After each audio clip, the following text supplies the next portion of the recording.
अस्सलाम वालेकुम दोस्तों, मैं हूं असलम आलम और आप देख रहे हैं गल्फ एक्सपर्ट। दोस्तों, एक और नई वीडियो के साथ हाजिर हूं। आजकल पूरे कतर में सिर्फ वर्ल्ड कप की ही बात हो रही है।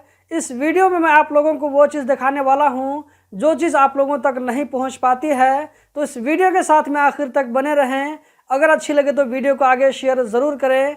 आज की वीडियो हम शुरू करते हैं। कल होने वाला पहले मैच में मोरक्को की टीम ने किस तरह पुर्तगाल जैसी तगड़ी टीम को हराकर इसको वर्ल्ड कप से बाहर कर दिया और खुद अपनी जगह सेमीफाइनल में पक्की कर लिया। ये एक बहुत ही बड़ी बात है, क्योंकि कोई सोच भी नहीं सकता था कि मोरक्को की टीम, जो कि एक नॉर्मल टीम मानी जाती थी, सेमीफाइनल तक पहुंच पाएगी। मोरक्को की टीम ने वो कर दिखाया जो कि अब तक अरब की किसी टीम ने नहीं दिखाया। अब वो यहाँ तक पहुँच ही गया है, तो उम्मीद करते हैं कि फाइनल भी जीत करके ले जाए। अगर देखा जाए तो पूरी अरब कंट्री मोरक्को के साथ में खड़ी नजर आती है और उसके लिए पुरजोश नजर आती है। आप यहाँ पर वीडियो में देख सकते हैं, ये कतर की फॉरेन मिनिस्टर हैं लुलवा अल खातिर, जो कि मोरक्को के झंडा को हाथ में लेकर फहरा रही हैं। जबकि ये लुसेल ट्रेल की वीडियो है, जहां पर मोरक्को के जीतने के बाद में किस तरह जश्न मनाया जा रहा है।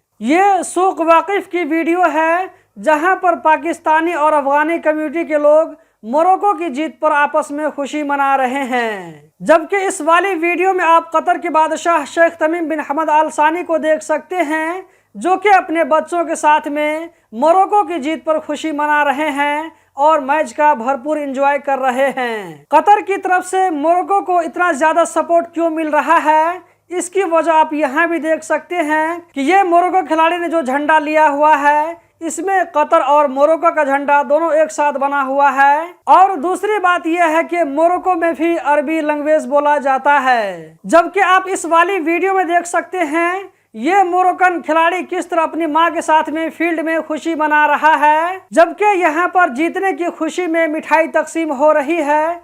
हर कोई अपने अपने हिसाब से जिसको जिस तरह मौका मिल रहा है खुशी मना रहा है। हारने के बाद रोनाल्डो का ये फोटो बहुत ही ज्यादा शेयर हो रहा है और साथ साथ में यहाँ पर ये फोटो भी शेयर हो रहा है।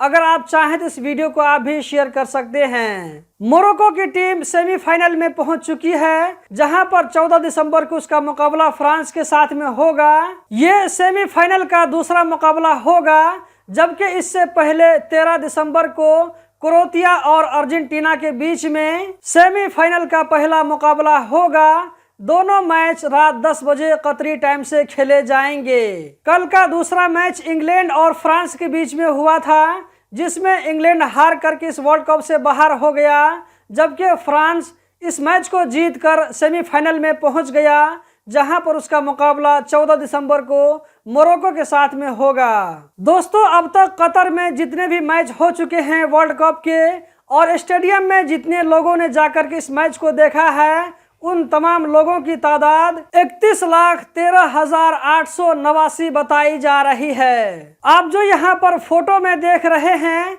ये ब्रिटिश जर्नलिस्ट पेरिस मॉर्गन हैं, जिनका कहना है कि कतर का वर्ल्ड कप अब तक का सबसे बेहतरीन वर्ल्ड कप है। इस बात को मैं प्रूफ करने के लिए तैयार हूँ। ब्रिटिश जर्नलिस्ट की तरफ से इतनी बड़ी बात कहना ये कोई मामूली बात नहीं है, क्योंकि पूरा मगरबी मीडिया कतर में होने वाले वर्ल्ड कप के खिलाफ मुहिम छेड़ रखा था। शुरू के दिनों में वर्ल्ड कप को बाइकाट करने के बारे में बात की जा रही थी, लेकिन अब ये वर्ल्ड कप अपने एंड की तरफ बढ़ गया है। तो दोस्तों, यही थी आज की वीडियो। उम्मीद करता हूँ जरूर पसंद आई होगी। इस वीडियो को लाइक करके आगे शेयर करना मत भूलें। इस वीडियो को देखने का बहुत बहुत शुक्रिया।